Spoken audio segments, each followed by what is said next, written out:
அப்படிங்கிற வார்த்தைக்கு அர்த்தம் என்ன அப்படின்னு பார்த்தோம்னா, எப்பொழுதும் புதுமையாகவே எது இருக்கிறதோ அதற்கு பேர் புராணம். புராணம் என்றால் எப்பொழுதும் புதுமை மாறாமல் இருக்க வேண்டும்.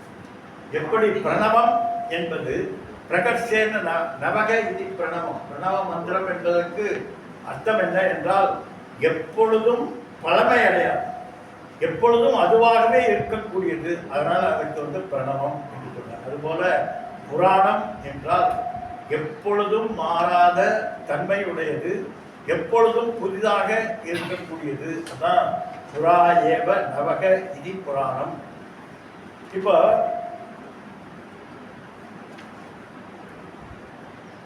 ஒரு இது பார்த்தோம், திருவிளையாடல புதியது கேட்கு வடிவடி என விடிவடி வடிகளை புதிது புதிது அப்படின்னு சொல்றாங்க. அப்படி புதிது மாறாத தன்மை உடையது, அதனால் இதற்கு புராணம் என்று சொல்றார்.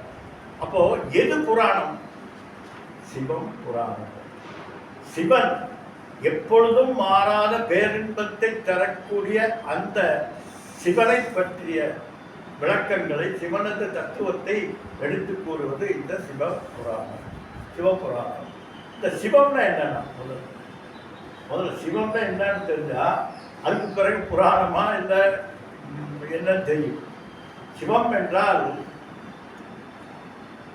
அத்துணை புனிதங்களுக்கும் எது புனிதத்தை அழித்துக் கொண்டு புனிதம் மாறாமல் எது இருக்கிறதோ அதுக்கு பெயர் சிவம்.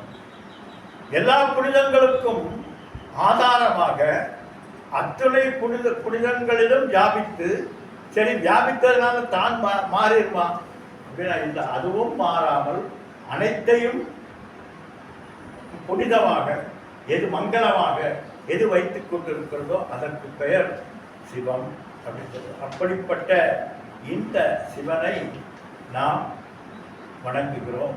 சொல்றார் நமசிவாய நமசிவாய வாழ்க என்று ஆரம்பிக்கிறார்.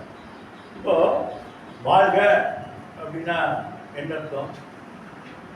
வாழ்கனா கட்சியில் வாழ்க வாழ்கன்னு சொல்றாங்க. அதுபோல வாழ்க என்றால் போற்றி, போற்றி என்று அர்த்தம்.